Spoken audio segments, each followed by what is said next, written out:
Fuentes ucranianas dicen que en Kiev se discute un cambio en el jefe de gobierno del país. Varias fuentes ucranianas afirman que el régimen de Kiev está considerando la posibilidad de reemplazar al primer ministro. Actualmente el gobierno ucraniano está encabezado por Denis Sigal, exalto directivo de unas empresas propiedad del oligarca Rinat Ametov, que al final, pues bueno, el oligarca tendrá su peso en todas las decisiones. En Seguro. particular, la publicación ucraniana Strana, citando sus fuentes en los círculos políticos del país, sugiere que la primera viceprimera ministra y ministra de Economía, Yulia Sviridenko, podría convertirse en la nueva jefa del gobierno de Ucrania en los próximos meses. Al mismo tiempo, se argumenta que la iniciativa de cambiar al primer ministro pertenece al jefe del régimen de Kiev, Vladimir Zelensky, que ha perdido legitimidad. Aquí pone Vladimir, pero es Volodymyr Zelensky. Y al jefe de su oficina, Andrei Yermak. Es decir, son Zelensky y Yermak los que están intentando llevar a cabo ese cambio. Tras el cambio de jefe de gobierno, Zelensky y Yermak cuentan con intentar culpar a Singal de toda la negatividad que se ha acumulado en la sociedad con respecto al gobierno, incluso en lo que respecta a movilización ilimitada, aumento de aranceles, corrupción, construcción de fortificaciones, etc. El liderazgo ucraniano está tratando de demostrar a su población que Zelensky está luchando con los problemas más apremiantes y se esfuerza por mejorar la eficiencia del gobierno.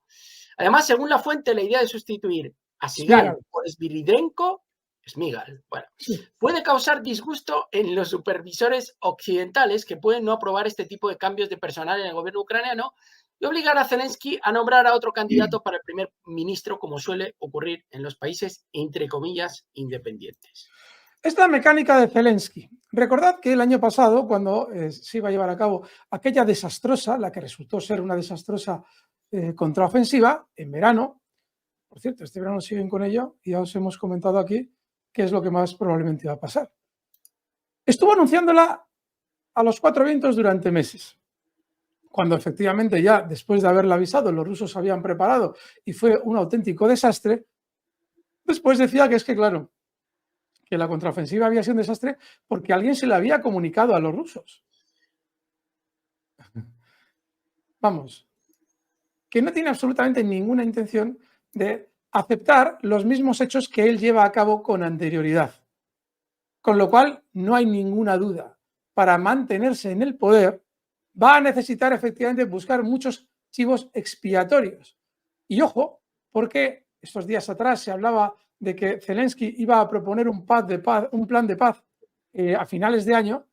Luego nos trae información, Miguel, al respecto. Os explicaremos qué es lo que realmente hay detrás. Y desde luego que tiene mucho que ver con lo que nos acaba de contar ahora mismo. Así es que, ojo amigos magos, atentos, decidnos si creéis que conseguirá, llegado el caso, que efectivamente se envíen las culpas a sus segundos de a bordo. En principio, mientras Occidente quiera, se va a permitir que sean el segundo y el tercer de a bordo el que se cargue con las culpas. Si efectivamente lo consigue, por ahora sabremos, si efectivamente Occidente acepta esas culpas de Smígal y compañía, sabremos que por ahora Occidente apoya incondicionalmente a Zelensky. Será cuando ya no le interese el títere, cuando empezará Occidente a decir, hombre, no eches la culpa que tú tienes algo que ver. Y ya veréis cómo, mientras interese Zelensky, serán capaces de distraer cualquier atención de él con el fin de que continúe en el poder. Cuando no interese que continúe en el poder, cualquiera de las 1000 cosas que obviamente ha hecho mal, porque su actitud a la hora de gobernar Ucrania es absolutamente imposible de sostener, servirá para echarle abajo. Interesantísimo, Miguel. Seguimos. Bueno, pues vamos a pasar a una más. ¿Por qué Zelensky esboza un modelo para las conversaciones con Rusia? Esto es la primera vez que yo creo que lo escuchamos de palabras del mismísimo Zelensky. Según el líder del régimen de Kiev, este modelo podría utilizarse para resolver cuestiones de integridad territorial, energía y libertad de navegación.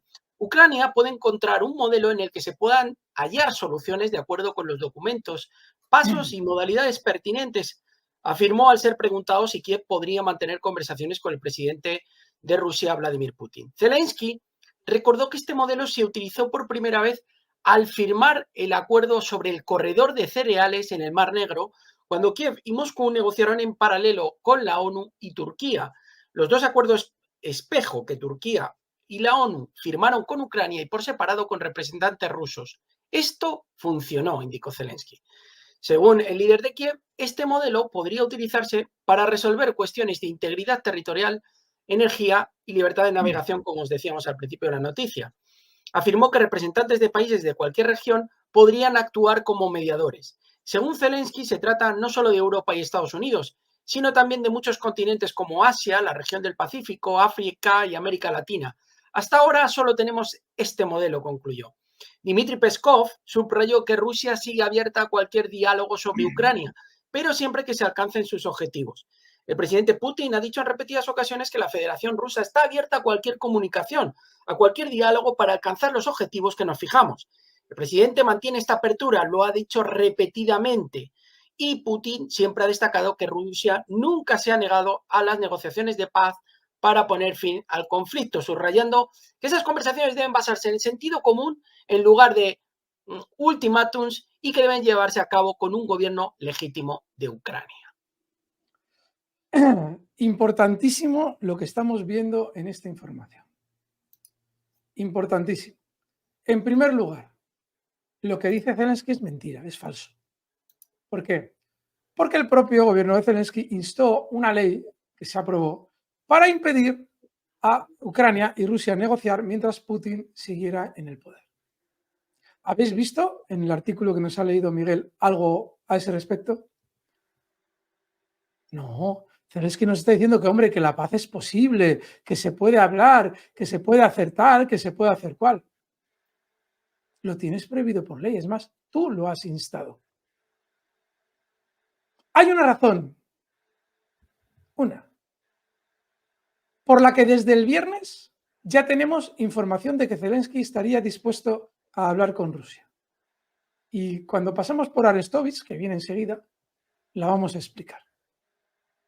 Porque es muy, muy evidente lo que está haciendo a Zelensky cambiar de plan. Sin embargo, no sirve en absoluto que ahora él quiera colocarse en el centro del problema, porque ya lo está diciendo Rusia, centro del problema en cuanto a la negociación. Es un presidente ilegítimo. Y él es el primero que ha promulgado una ley para evitar negociar con Rusia. Luego, ¿qué sentido tiene que ahora identifiques un acuerdo con cereales que no tiene nada que ver con la ley que tú habías promulgado de imposible negociar la paz con Rusia mientras esté Putin, con la situación actual? Una cosa son los cereales y otra cosa es la paz con Rusia, que tú mismo ya has impedido negociar mientras Putin esté en el poder. Con lo cual, lo que nos dice Zelensky es absolutamente falso. Luego veremos por qué es muy sencillo que esté cambiando de actitud. ¿Por qué es? Miguel, súper interesante. Bueno, vamos a ver la siguiente noticia, porque relacionada con esto, Arestovich dice, que lo traíamos el otro día también, se sorprendió por el cambio brusco en la política de Kiev que deseaba la paz con Moscú. Y es muy interesante, dice, el exasesor de la oficina del presidente, Oleksiy Arestovich, considera que la política de Kiev en este sentido es inconsistente. Al público ucraniano se le ha dicho durante mucho tiempo que la parte rusa supuestamente sufre pérdidas mucho mayores que la parte ucraniana. Ahora Zelensky cree que es necesario frenar el enfrentamiento por la gran cantidad de muertos por parte de las Fuerzas Armadas de Ucrania. El ex asesor se muestra sorprendido desde que el inicio de las hostilidades las autoridades hayan insistido en la imposibilidad de negociar la paz con la Federación Rusa. Ahora la retórica de Kiev está cambiando drásticamente. El escalón de la opinión pública se acelera a todo vapor. 120 coches a una velocidad de 120 kilómetros por hora. Nadie puede frenarlo. Y de repente el conductor dijo, chicos, esperen un segundo. En realidad vamos en una dirección completamente diferente ahora. No me importa la decisión de que no se puede negociar con Putin. Tendremos una oferta de paz a finales de año y, por supuesto, tenemos que poner fin a la guerra, dijo Arestovich. El ex asesor de la oficina deja claro que un cambio de política tan rápido es prácticamente imposible. La sociedad ucraniana está inflada con propaganda de locura de victoria y esa victoria no termina de llegar. En teoría, la sociedad debería explotar porque se trata de un giro completo de 180 grados. Zelensky ha declarado por segunda vez, chicos, haremos las paces. Cero atención. Nadie nota nada. Bueno, ¿qué te parece, Alberto? Las palabras de Arestovich. La noticia me parece formidable. Fijaos que Arestovich está canalizando, la semana pasada os traíamos ya una noticia en la que Arestovich explicaba que cuando se envía a morir a los chavales, como se está haciendo en Ucrania, la deslealtad es algo que no es reprobable por parte de los soldados ucranianos. Y fijaos que es la misma voz que ahora nos está diciendo, oye, qué curioso que Zelensky de la noche a la mañana cambie de discurso. ¿Por qué está siendo Arestovich y no ningún otro miembro anterior del gobierno ucraniano? Probablemente porque Arestovich sea el que menos corrupción tiene dentro de los exmiembros del gobierno ucraniano. Y es el que con más libertad está hablando. De hecho, da bastantes entrevistas a canales de YouTube explicando lo mismo que veis en las noticias. Y el razonamiento es clave. O sea, estás diciendo, Zelensky, que solo 31.000 personas han muerto, 31.000 soldados han muerto desde el comienzo de la guerra y ahora estás acelerando o dices que estás acelerando la posibilidad de llegar a un acuerdo con Rusia. ¿A qué viene esto? Efectivamente, el símil es fantástico. Coches a 120 kilómetros por hora y de repente, quietos que no, que es para hacia el otro lado. Bueno, por la razón es muy sencilla y se produce el cambio el viernes. El mismo viernes. Esto no se produce el martes y lo vemos el viernes. El viernes os traíamos aquí la información, que no salía en ningún sitio. Os explicábamos. Zelensky prepara una fórmula de paz para diciembre con Rusia. El viernes. ¿Por qué no el jueves y sí el viernes? Porque el jueves todavía no se había producido el debate electoral en Estados Unidos. Ese debate se produce a las 3 de la mañana del cambio de día entre jueves y viernes. Y en ese momento Zelensky se dio cuenta de que si efectivamente, como parece, la administración demócrata no iba a ganar las elecciones, vendría Donald Trump. Y las intenciones de Donald Trump las conoce perfectamente. Donald Trump va a intentar vender una fórmula de paz y una serie de historias, pero no va a haber ningún tipo de cesión por parte de Rusia. Estos días alguien decía, no, es que, claro, Rusia quiere que se desocupen territorios que todavía no ha conquistado completamente. Obviamente, quiere que los desocupe porque los va a conquistar. Si me haces conquistarlo, la paz se negociará todavía sobre condiciones más ventajosas para Rusia. Esos territorios ya no se discuten. ¿Y por qué no se discuten? Por la muerte de unos 100.000 soldados rusos. Recordad lo que dijo Putin cuando explicó que las bajas rusas eran de 1 a 5. Un ruso por cada 5 ucranianos. Tiempo antes ya nos había dicho la Federación Rusa que ascendían al entorno de 500.000 los chavales muertos ucranianos.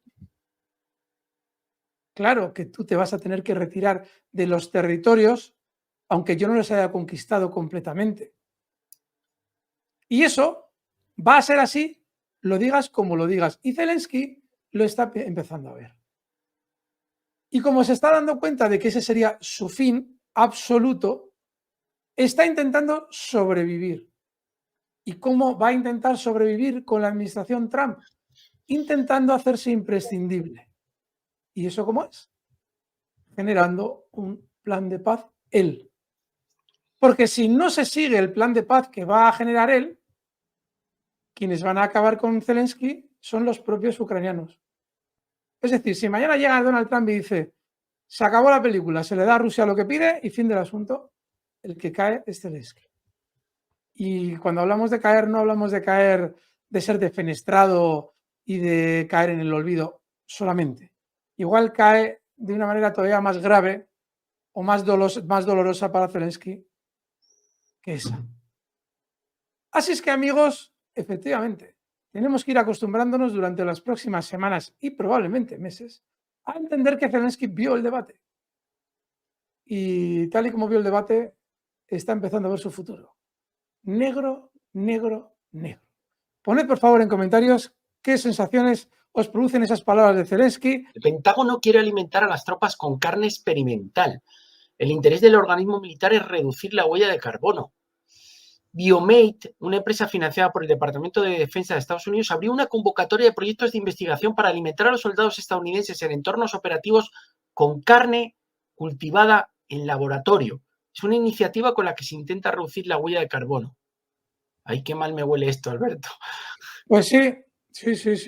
Ya lo veis, las iniciativas de Bill Gates, que además de, hoy nos hemos enterado, que donaba 4 millones a no sé qué organismo europeo para avanzar en la identidad digital europea, nos encontramos que otro de sus proyectos, que es el de hacer carne sintética, ya se va a utilizar con las cobayas típicas para Estados Unidos.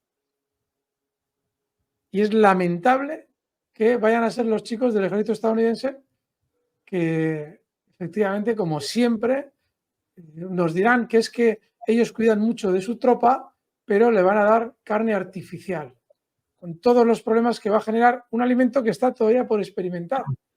Si es que se le puede llamar alimento, a mí me parece una aberración.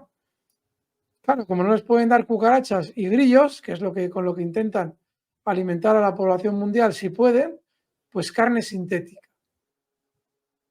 Ellos no, ellos, los Obama, los Bill Clinton y toda esta gente que aboga por estas aberraciones, ellos comerán su chuletón de vaca como Dios manda.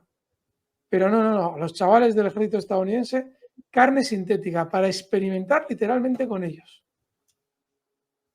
En fin, es tremendo. Entre los implantes de Elon Musk y esto, hoy hemos tenido el programa un poco... Por cierto, nos dice Mr. Campos una realidad que ya hace, Miguel, claramente que tú y yo no vamos a ir a Marte. Nos dice que en Marte no hay bares. Noticia que te doy aquí, así entre tú y yo, para que lo sepas. Si no hay calimocho, Alberto no va. O sea, ya lo sabéis. Las Fuerzas Armadas rusas liberan 2 localidades y causan más de 1.800 bajas en Ucrania. Liberaron las fuerzas rusas las localidades de Spornoye y Novoalexandrovka de la República Popular de Donetsk, informaron desde el Ministerio de Defensa de Rusia. Al mismo tiempo, las tropas de Rusia asestaron un golpe contra un tren ferroviario, luego os traemos las imágenes, que transportaba armas, material militar y personal de la Brigada Mecanizada 117. Bueno, aquí tenemos unida esta noticia, Alberto, y yo creo que traigo otra por aquí. Desde luego, las bajas ucranianas son formidables. Sí, Ucrania la semana pasada nos traías 1.955 soldados en un día, amigos, en un día. Aparte de aviones, tanques, carros de combate. ¡Jo, qué barbaridad! Gracias por ver el vídeo y gracias por ese like que también nos viene. Pero no me lo puedo creer. No me puedo creer que todavía no estés suscrito a la magia de la bolsa. Anda, clica en la parte inferior derecha, ahí abajo que tienes el logotipo, y suscríbete al canal de moda, la magia de la bolsa todas las tardes, geopolítica, en estado puro.